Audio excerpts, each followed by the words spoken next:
A explanação da noite, ela tem por base a Epístola aos Romanos do apóstolo Paulo, capítulo 12, versículo 2.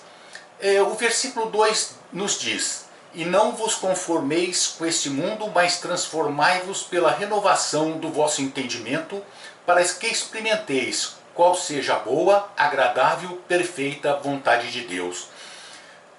O que nós podemos tirar aqui? Primeiramente, nós vamos ver o que é Paulo. Qual a primeira referência que tem a respeito do apóstolo Paulo, do Saulo de Tarso, primeiramente, né? No livro Atos, traduzido por Haroldo Dutra Lima, Haroldo Dutra, no capítulo 7, versículo 58, diz assim: "Lançando-se fora da cidade, o apedrejaram, Estevão. As testemunhas depuseram as suas vestes junto aos pés de um jovem chamado Saulo." No capítulo 9 nós temos a conversão de Saulo. Essa conversão, ela foi de uma forma assim como que instantânea. É como se ele já revesse ou fizesse uma revisão da sua vida todinha naquele momento em que ele viu Jesus. Ele indo a Damasco em busca de Ananias e de outros cristãos, ele, quase chegando, cai do cavalo, uma luz muito intensa e um barulho, ele caiu e no chão ele vê uma figura vindo para o seu lado. Essa figura pergunta a ele: "Saulo, Saulo, por que me persegues?" Ele pergunta: "Quem és tu, Senhor?" "Sou Jesus, aquele que persegues." E Jesus diz: "Vá a Damasco, que lá te dirão o que fazer." É uma coisa um tanto quanto estranha, porque a gente está acostumado a falar que ele fala a Jesus: "O que queres que eu faça?" Mas nessa tradução de Haroldo Dutra, não tem "o que queres que eu faça", tem Jesus dizendo a ele: "Vá a Damasco, que lá te dirão o que fazer." E Saulo vai, e Jesus conversa com Ananias: "Ananias, você vai, atende, eu estou falando com as minhas palavras, o Saulo, que ele vai ser, tá por nós, vamos assim dizer." Mas Ananias fica com medo. Olha, não é só nós que vacilamos na fé, hein? Ananias, com toda a fé dele, também vacilou um pouquinho na sua fé. Naquele momento, o Ananias falou: "Mas, Senhor, ele veio para nos prender, ele veio nos perseguir, né?" Falou: "Não, ele é o meu vaso escolhido, pode ir." E ele foi. Saulo, ele teve uma série de dificuldades, de entreveros na sua vida. Até os 30 anos aproximadamente, ele veio de uma família rica, tradicional. Ele foi criado e nasceu na cidade de Tarso. A cidade de Tarso, embora sob domínio romano, ela tinha uma educação, vamos dizer assim, a estrutura, as artes, tudo era com base grega. Era uma educação grega, era uma cultura grega. E ele então sabia falar o grego, ele sabia falar o latim, ele sabia falar o judeu, o aramaico, e ele era de uma inteligência, assim, vamos dizer assim, fora da normalidade, vamos dizer, um QI elevadíssimo. E um jovem já que estava sendo treinado por um grande homem que era chamado Gamaliel, o Grande, de tão grande que era neto de Hilel, grandes pessoas daquela época. E Gamaliel era do Sinédrio, estava preparando Paulo para que também fosse do Sinédrio. E Paulo então tinha uma inteligência aguçada, ele tinha muito conhecimento, muita cultura, só que ele, infelizmente, aquele afã, aquela grandeza dele, vamos dizer assim, né, era encaminhada equivocadamente para perseguição, naquele caso dos judeus. Ele era um tanto quanto radical. Então, obviamente que Jesus não viu aquele Saulo de Tarso, que até aquele momento, 30 anos de idade, perseguiu os judeus, perseguiu os cristãos, matou cristãos, torturou os cristãos. Ele foi o artífice da morte de Estevão, que era seu cunhado, sem que eu soubesse. quando ele soube, de acordo com o livro Paulo e Estevão, Abigail, sua noiva, apaixonados uns pelos outros, ele não a quis mais quando soube que ela era, o Estevão era o Gesiel, irmão da Abigail. Abigail morreu de desgosto por causa dele. E Paulo, muito revoltado, começou a perseguição aos cristãos. Aquelas pessoas que seguiam a Cristo, que ainda naquela época não tinham o nome de cristãos. Eram conhecidos como os homens do caminho. Cristão é um termo que foi criado de acordo com alguns estudiosos, foi criado por Lucas. Lucas que pôs esse termo e falou, olha, se estamos seguindo a Cristo, por que não nos chamaram de cristãos? E foi o que aconteceu. E nessa caminhada, o Saulo de Tarso perseguia, ele matava, era assim, de uma ferocidade fora da normalidade, em razão da sua crença, que ele acreditava que ele estava certo. Mas naquele momento em que ele encontra Jesus na estrada de Damasco, é como se ele vislumbrasse, ou se ele mudasse, ou o que ele mudou? Automaticamente a sua vida. Naquele momento, com certeza, ele reviu todos os seus atos passados, os seus equívocos, as suas dores, né? Dores íntimas pela frustração de muitas vezes aqueles cristãos, e Jesus ter como que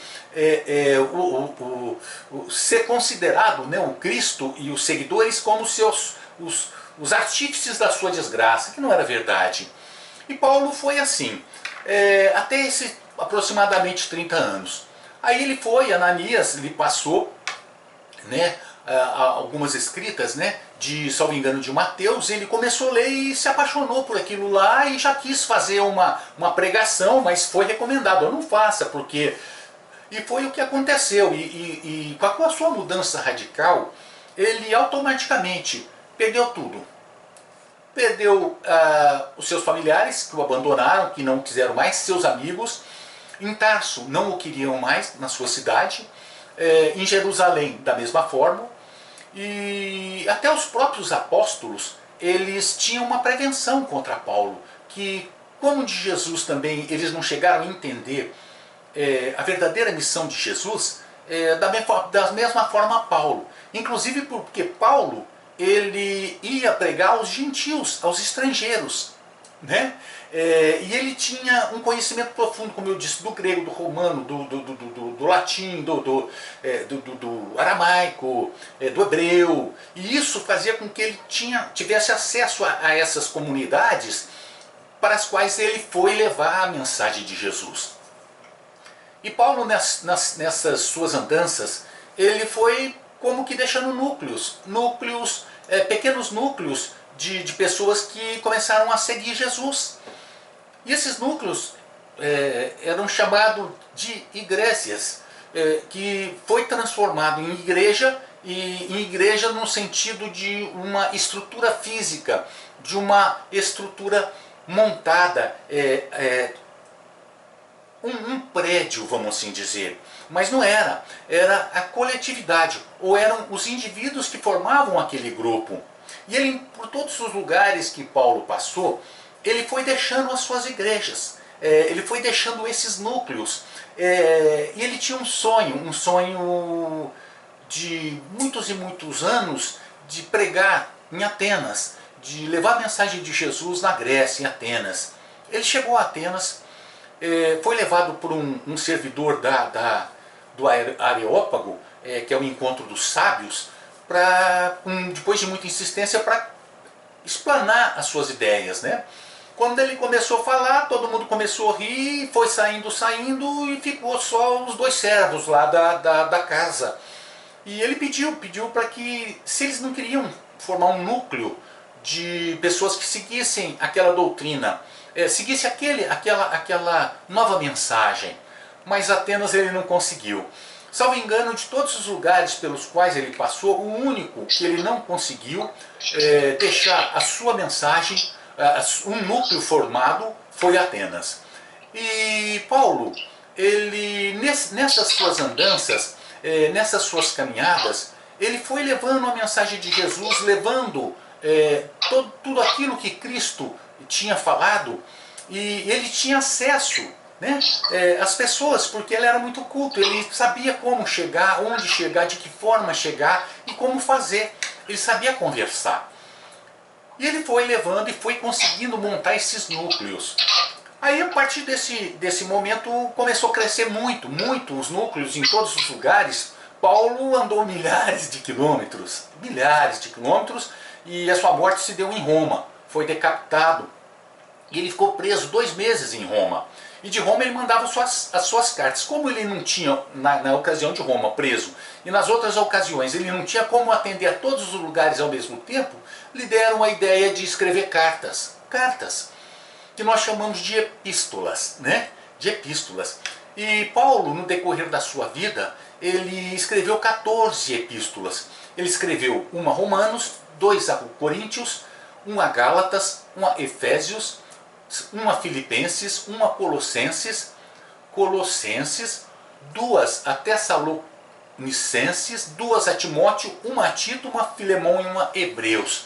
São cartas. São cartas escritas, mas não são cartas simples, né? Ele, de uma forma, ele conseguia unificar aquelas pessoas, né? Isso aí talvez seja o germe da tentativa da unificação da doutrina espírita, vamos assim dizer, né? Unificar. E essas epístolas de Paulo, elas são chamadas de pastorais, porque elas são dirigidas a um destinatário específico, né? Olha, Filemão, Timóteo, aos Gálatas, aos Efésios, aos Coríntios. E nós temos, além dessas epístolas de Paulo, nós temos também de Tiago, de Pedro, de João e de Judas Tadeu. As epístolas desses outros 4 apóstolos, elas são chamadas de universais, porque elas são dirigidas a todos os cristãos em geral, sem ser especificado como a de Paulo, por isso de Paulo, pastorais. E Paulo, através dessas epístolas, ele ia levando a mensagem de Jesus e a união e a unificação naquela época, de uma forma que as pessoas o admiravam, o amavam, por onde ele passava. Quando ele foi levado preso a Roma, por onde ele passava as pessoas o saudavam. Ele provavelmente nem imaginava que fosse tão conhecido, que fosse tão amado pelo povo. Mas Paulo era. Olha que coisa, hein? Até os 30 anos aproximadamente ele foi assassino. Não foi só perseguidor de cristãos, não. Ele foi um assassino, foi um torturador. A partir de conhecer Jesus, a partir do momento em que ele conheceu Jesus, ele se transformou radicalmente. Outra transformação radical que a gente pode ver no Evangelho também, que é muito bonita, é da Maria de Madalena, que também tinha uma vida dissoluta e que ela deixou todas as suas paixões para poder seguir a Cristo. Olha que amor, e olha que homenagem que Cristo fez a ela. A primeira pessoa a quem ele apareceu, Maria de Madalena. Olha que bênção, que coisa bonita, né? Mas e nessa epístola aos Romanos, nesse versículo 2, agora a gente vai fazer um parênteses para explicar. Essa epístola do Paulo aos Romanos, ela tem 16 capítulos e ela tem mais quase 2 centenas de versículos ou versos. Antigamente, não era dividido em capítulos, em versículos, nada disso. Era tudo um corpo só. Isso aí depois, com o tempo, foram sendo feitas divisões e colocaram-se capítulos, colocaram versículos ou versos. Não era assim. E nessa fala, e não vos conformeis com este mundo, eu já li, mas transformai-vos pela renovação do vosso entendimento, para que experimentais qual seja a boa, agradável e perfeita vontade de Deus. Transformai-vos. Esse verbo nós podemos notar que está no imperativo. Transformai-vos. Ou seja, para nós nos transformar. Mas aí a gente pode fazer uma interpretação desse transformai-vos de 2 formas. Transformai-vos a nós mesmos, fazer as nossas transformações morais, e transformai-vos o mundo, e transformarmos o mundo. Como? A partir da individualidade, da transformação de cada um, da transformação moral, da reforma íntima, vamos dizer assim, da adequação nossa à realidade de Cristo e aos ensinos de Cristo. A partir dessa transformação do indivíduo, nós, isso é de baixo para cima. Essa transformação vai se expandindo para cada indivíduo, através dos exemplos. Olha Jesus. Isso pode chegar à transformação da coletividade, da sociedade e do mundo. Nós achamos às vezes que essa transformação ela começa de cima para baixo. Não é verdade. Ela começa de baixo para cima, de nós ao nosso próximo. Nós podemos fazer uma figura, um triângulo. Vamos fazer como que um triângulo. Nesse triângulo nós temos o vértice. Embaixo nós temos aquela linha horizontal, vamos assim dizer. Aquela linha horizontal nós podemos considerar nós e o próximo. Seria a nossa relação com a relação com o próximo. E no vértice lá em cima, lá na vertical, o próximo e nós, na ponta do triângulo com Deus, seria Deus, nós e o próximo. Uma relação triangular. Essa relação, Jesus trouxe lá do Velho Testamento, amai a Deus sobre todas as coisas e o próximo como a ti mesmo. Olha a relação triangular. Então é a transformação. Através do exemplo, nós nos transformando, o que irá transformar o mundo. Mas essa transformação é fácil? Nós nos transformarmos, nós somos, de acordo com o conhecimento que nós temos da doutrina espírita, nós somos viajores dos tempos, viajores do universo, viajores, vamos dizer assim, dos mundos e das eras, através das reencarnações. Nós fomos criados simples e ignorantes, nós somos espíritos imortais, ou seja, fomos criados, mas nós não morremos mais. Só que nós fomos criados há muitos milhares de anos. Milhares. E quando nós chegamos na fase hominal, no reino hominal, como seres humanos, nós ainda não tínhamos um entendimento correto do que seria a natureza, do que seríamos nós, do que seria o mundo. Nós estávamos como naquele bolo. A partir de um determinado momento, depois de algumas reencarnações, nós fomos começando a ter consciência de que nós não éramos a natureza. Nós podíamos fazer parte, sim, como seres viventes da natureza, mas não como seres dentro, preso, seres da natureza como um vegetal, uma pedra, alguma coisa assim. Não. E a partir do momento que nós começamos a nos conscientizar disso, do nosso eu, não nos conhecer a nós mesmos ainda não, mas dessa consciência e de podermos agir de acordo com a nossa vontade, fazer as nossas escolhas para o bem ou para o mal, nós começamos a arrumar o compromisso. Então, a partir do momento que nós começamos a exercitar o nosso livre-arbítrio, nós começamos a ser responsáveis pelos nossos atos. Responsáveis pelos nossos atos. E todos os atos que são praticados, bons ou ruins, o bem ou o mal, ele gera uma consequência. Ou boa, ou não tão boa. Por quê? A semeadura é livre, a colheita é obrigatória. Se plantamos o mal, ou seja, se plantamos um abacaxi, com certeza nós não vamos colher uma manga doce, de forma nenhuma. Nós vamos colher o abacaxi com todos os seus espinhos. Se nós plantamos uma rosa com o caule todo espinhoso, que nós vamos ter que colher essa rosa, obviamente nós não vamos colher uma orquídea, uma violeta. Então tudo de acordo com os nossos atos. Nós somos herdeiros dos nossos próprios atos. E no decorrer destas vidas nós vamos nos equivocando, nós vamos acertando, nós vamos andando daqui e de lá e vamos procurando sempre, sempre, sempre o caminho da luz, da plenitude, embora todos os equívocos. Por quê? Porque Deus nos dá um instrumento, a nós, educativo.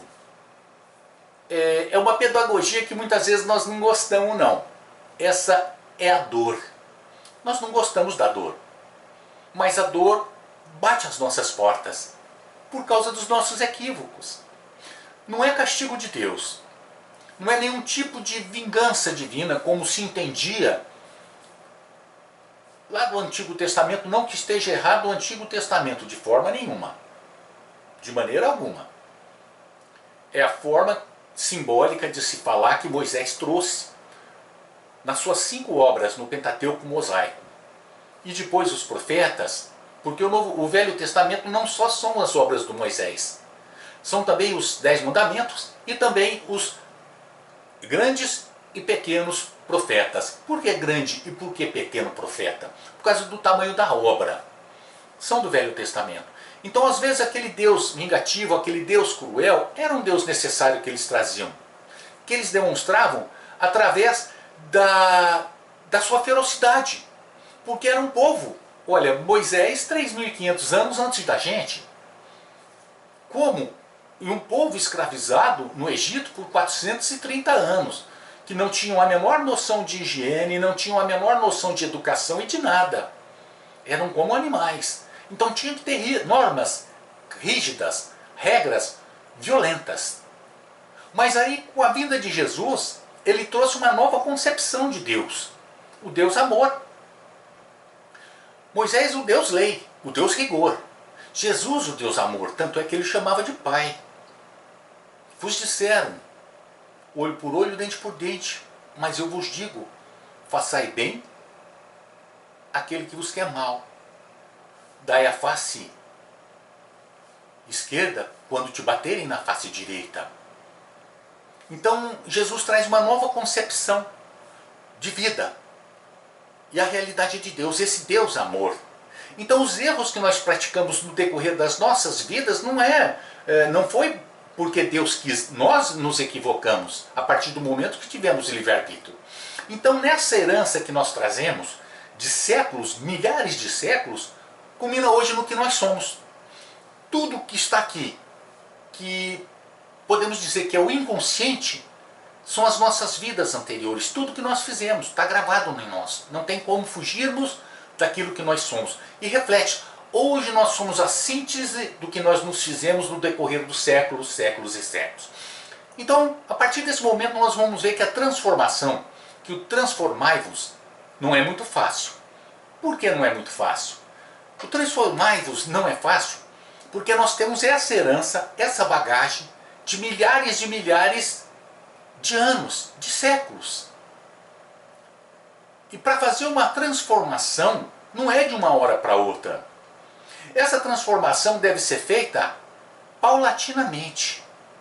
A partir desse momento, hoje, que nós temos a consciência do que nós somos, de onde viemos, para onde vamos, o que nós estamos fazendo aqui na Terra, a partir do momento que nós temos a consciência que estamos no lugar certo, com as pessoas certas, na hora certa das nossas vidas, a partir do momento que nós sabemos e temos conhecimento da justiça de Deus, a justiça das aflições, que nós temos conhecimento das causas anteriores e atuais das nossas aflições, Evangelho segundo o Espiritismo, capítulo 5, a gente começa a entender qual é o mecanismo da vida. Se com as guerras, com o poder, com a lesão ao nosso próximo, com o sofrimento, a escravidão, a Idade Média, nós queimando as pessoas, martirizando-as, nós escravizando as pessoas, martirizando-as, o que culmina na nossa vida hoje? O que hoje deságua no nosso hoje? Todo este passado da história da humanidade. Meu Deus, sim! Não tem como ser outros os artífices ou os protagonistas da história da humanidade a não ser nós mesmos. Nos explica a doutrina espírita. Então nós temos que repor as coisas em seus devidos lugares, através dessa transformação. Se não conseguimos ser felizes daquela forma, com o poder, com a morte, com as guerras, então nós temos que mudar o nosso foco. Nós temos que tentar agora ser feliz com o amor, exercitando o amor. E esse transformai-vos é fácil? Não. Mas isso eu digo por mim. Porque no Livro dos Espíritos, na pergunta 909 das Leis Morais, capítulo 11, que fala da lei da justiça, amor e caridade, a pergunta 909 está no subitem das paixões.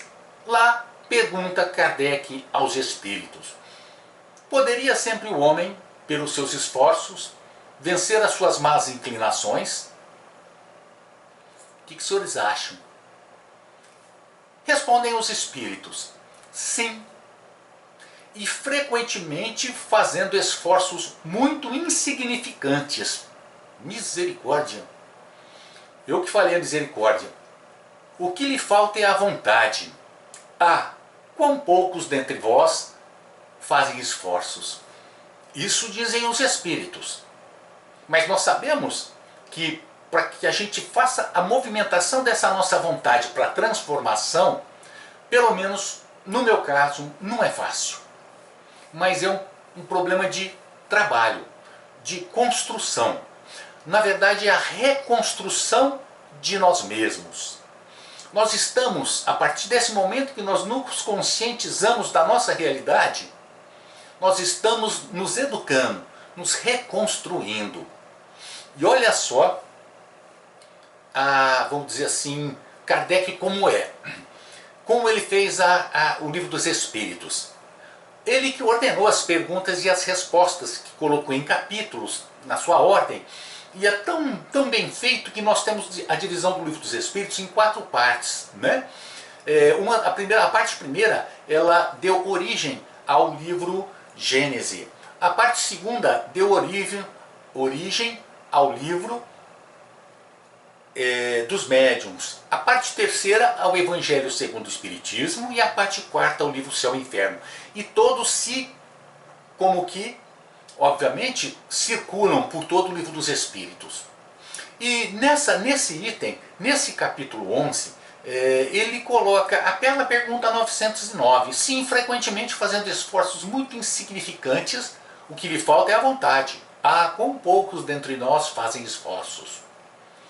Mas aí um pouquinho mais para frente, olha só, pulando 10 perguntas, chega um subitem chamado conhecimento de si mesmo. Ora, mas é tão difícil a gente mudar vencer as nossas más inclinações? Não é fácil, basta que façam esforços. Mas aí embaixo tem a resposta: como que eu vou fazer um esforço para fazer essas modificações? Conhece-te a ti mesmo. Pergunta Kardec aos espíritos. Pergunta 919. Qual o meio prático mais eficaz que tem o homem de se melhorar nesta vida e de resistir à atração do mal? Respondem os espíritos. Um sábio, Santo Agostinho nesse caso, um sábio da antiguidade vou-lo disse: conhece-te a ti mesmo. Simples assim. Agora, esse conhecimento, ele demanda vontade, persistência, luta. Nós temos que amassar muita farinha, muito pão, para poder conseguirmos fazer essa transformação. Porque a partir do momento que nós conseguimos uma vitória, logo vem uma enxurrada de dificuldades que muitas vezes vão levar-nos para trás. Mas nós não podemos desanimar, porque a transformação, esse transformai-vos, é isso. Olha o apóstolo Paulo, a transformação dele. Olha a Maria de Madalena. Olha o Francisco de Assis. Mas a gente fala, são espíritos superiores? Não, eles passaram pelas mesmas dificuldades. Eles chegaram a ser espíritos superiores depois de muita luta. Olha a Madre Teresa de Calcutá, irmã Dulce, que andava, salvo engano, andava toda a noite e nos finalmente da sua vida ficava só numa cadeira deitada. Esses luminares da espiritualidade, todos passaram por dificuldade, por sofrimento e por dor. Não teve quem passou em nuvens brancas. e nos exemplificaram através da sua vontade e da sua fé. Porque a vontade é a alavanca da nossa fé. Ela move a nossa fé, porque a fé é intrínseca, a fé é nossa, a fé é uma coisa inerente ao Espírito. Está dentro de nós. Nós sabemos da existência de Deus, mesmo que nós não professássemos nenhuma religião. Como que os selvagens, lá no início da humanidade, faziam cultos a algo superior? Obviamente que eles não tinham a ideia transcendente, então os efeitos físicos da natureza, trovão, raios, chuvas fortes e animais assim que não tinham como eles dominarem, para eles tudo era divino. E eles prestavam culto a esses animais, a esses eventos da natureza. Por quê? Mas hoje nós sabemos. Agora hoje a concepção de Deus já é um tanto quanto diferente. Nós não podemos fazer de Deus a nossa imagem, que chama antropomorfismo. Fazermos de Deus a imagem do homem, a nossa imagem. Nós é que somos a imagem de Deus. E o que diz lá no Livro dos Espíritos? Que o Espírito é como que uma centelha, é como uma luzinha. Que disse Jesus? Que brilhe a vossa luz. Ou seja, ele não diz que cria a sua luz, não. Que brilhe a vossa luz. Então nós somos luzes. Então nós não podemos achar mais que Deus é um homenzinho colocado num quadrinho velhinho de barbas brancas. De forma nenhuma. E Kardec, nessa concepção, desse entendimento, na sua racionalidade, qual é a primeira pergunta do Livro dos Espíritos? O que é Deus? Não quem é Deus, o que é Deus? Inteligência suprema e causa primária de todas as coisas. Olha só, inteligência suprema e causa primária de todas as coisas. Mas como nós podemos saber da existência de Deus? Respondem os Espíritos. Pela obra se conhece o seu artífice, o seu artista. Qual é a maior obra, grosso modo, que ainda na nossa concepção de Deus? Qual a maior obra? Nós, espíritos, inteligentes. Nós somos efeito. Nós somos efeito. Nós somos efeitos inteligentes. E se nós somos efeitos, obviamente, um efeito inteligente, ele não pode vir do acaso. Ele não pode vir do nada, da sorte. Obviamente, a causa desse efeito inteligente é inteligente. Ou seja, é a inteligência suprema, a causa primária de todas as coisas. Vide o que não fez o homem e se pergunte, quem é que foi? Olha só. Então, para que a gente possa fazer essa transformação, primeiramente, amai-vos. Em segundo, instruí-vos. Por quê? Porque se nós não estudarmos, se nós não tentarmos nos aprofundar nos estudos da vida, que a doutrina espírita nesse caso nos dá, do conhecimento dessas coisas, nós jamais vamos conseguir fazer a nossa transformação. Por quê? Porque nós não vamos ter subsídio suficiente para nos, como que, sedimentar, acreditar, nos firmar nesse propósito de transformação. E essa transformação é individual. Não adianta alguém tentar fazer com que eu mude, não. A pessoa pode me dar diretrizes, me mostrar o caminho, como a doutrina espírita nos mostra o caminho. Mas quem tem que seguir por esse caminho sou eu mesmo.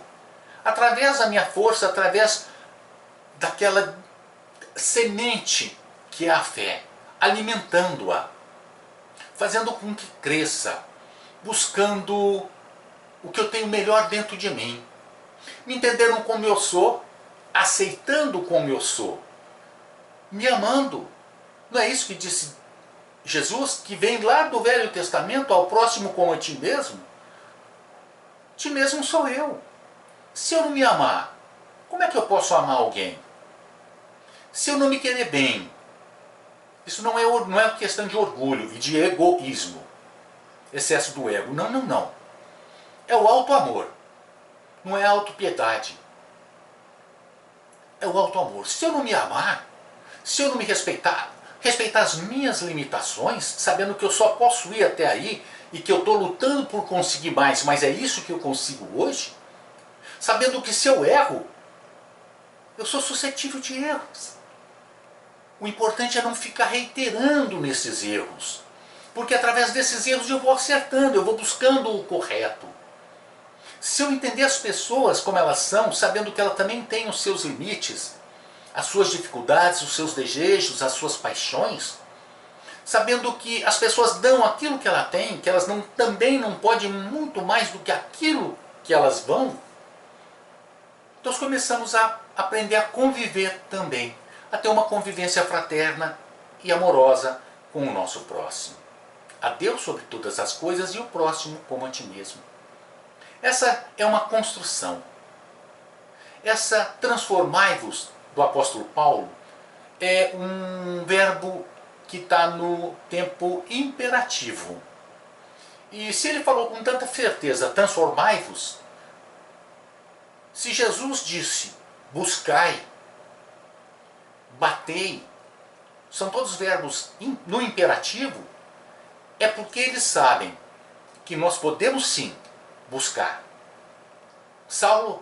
Paulo sabe que o transformai-vos é porque ele transformou, e se ele conseguiu, outros também conseguem. E se Jesus nos diz, buscai e achareis, é porque nós também devemos buscar. Que um dia chegaremos à plenitude através da nossa transformação moral. Como é que se conhece o verdadeiro espírita? O verdadeiro espírita se conhece pela sua transformação moral e pelos esforços que faz em domar suas más tendências.